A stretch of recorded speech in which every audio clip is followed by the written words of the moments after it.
Superman has gotten yet another power, but doesn't make him more super or more human. Recently in the comics, it's been introduced that he has the ability to have somewhat of a super flash, which is not like the Flash, but he would be able to expel all of his energy out in an aura. It's kind of like a nuclear option, his last ditch, and then for 24 hours afterward, he would be like a normal man. So this is interesting because it's like, what? Normal man. That's how a normal man is. It's just we have a big explosion, and then we're just going to sleep on the couch all day. Right. Just bring me a blanket, please. Guys, no. Can you take me home? Yeah. I don't think it's that. I think it's totally that. It is like some fetish comic shit on the next level. It's a combination of that, and I think the guys are probably huge fans of Dragon Ball Z. Oh, It's like Goku, Superman. Right. You know, do you remember that little flip book Super Set? animation where they had the guy had Superman and Goku fight each other? Mm-hmm. Look it up, guys. You're on the internet. Come on. It's like Web 1.0. Yeah, Web We'll point do it no later. 0.1. Revision But it's 3. totally the spirit bomb where Goku goes and gathers all the energy from all the universe and then throws it to expel his enemies or whatever. I feel like it gives him more of a vulnerability because in recent years, like even he can circumvent kryptonite. Certain ways. Anyway, so what it is like for 24 hours afterward, he would be, he'd be like Batman, but not as smart or rich. And, during this period, maybe someone who knows who Clark Kent is could attack him. That leaves him very Do you think vulnerable. this is going to play into the movie?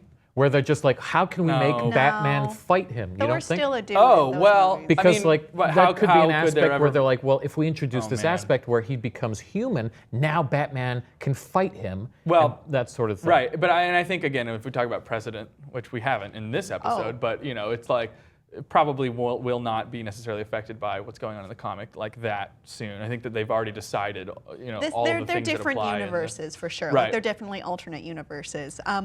What I think is interesting about this is many people aren't too pleased that Superman gets a new power, even though I feel that it's more humanizing than, he's, in many circles, he's considered to be like completely all-powerful, no vulnerabilities, no weaknesses, just too powerful. That's what many people turn to when you say Superman versus Batman. Who would win? Well, they'll say, oh, well, I like Batman better because he's a guy. human.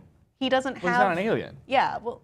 No, listen, in his heart, he's a human. This is his home. You don't understand. His humanization is more psychological, I think, and more mental, and which is less easy to capitulate. He's definitely mental. Yeah, but I think your producer pointed out very intelligently right before we filmed this, which is like, how on earth are we going to give Superman a power that creates destruction within a half-mile radius of where he is? Did you see Man of Steel? Right? It was like. Man of Steel is a different story. Well, true, but it's like we don't need Superman destroying more stuff. But also, it's like maybe I this see time it, he'll pay for it. I see it as poor writing because it's like the great writing comes when you have limitations. When you have a limitation, then you have to find a creative way to create a story and that sort of thing. So they've reached the point in writing where they're like, what can we do? We don't know what else to write. Right. So that's why they introduced this aspect of like, now he's got 24 hours and all the villains are going to attack him. I think that gives them much more to write with, actually, more difficulty. But this isn't really, this has a precedent. Superman has been gaining and gaining powers throughout his existence. When he first appeared in the Golden Age, he couldn't fly. He could just jump really far. And he hadn't had An eighth of a mile. An eighth of a mile. Specifically. Right. Vertically. Yes. So, and then that was added later on. And then also the same with his more iconic powers like heat vision, freeze breath. And midget power. Right. Well, that was one of the most ridiculous things. There's Superman. Is that graphic available? I'm going to ease us into the Silver Age when he got some ridiculous powers like super weaving ability. Right. Let me look it up. Super ventriloquism, which... Super ventriloquism? That's you, kind of. Sure? Super math. Super math. And then also being able to create a small version of himself and launch it forward. Graphic, please. There you go. Just a force I materialize. Watch Superman's hands. He's going to use his new power again. That midget is cute. Just a force I materialize in my Guys. image with This does not my necessarily reflect the views superpowers. and opinions of Nerd Alert. No, and this was a different period historically when things meant other things than we think of right now. It should say, Wait, look midget, at that. midget meant a different thing and back then? people said midget all the time. Look at that. It still means the same thing, right? No. Look at I that don't midget know. have a gay old time. It's very cute. Have you heard about Joker's boners all over town? Oh, he's having a swell time. He's really swelling it up.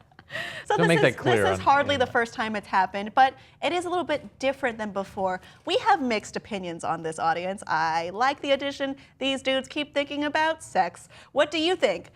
Do you like the addition of the new power, or does More it make little him people. more little people? Let us know below in the comments, and be sure to subscribe.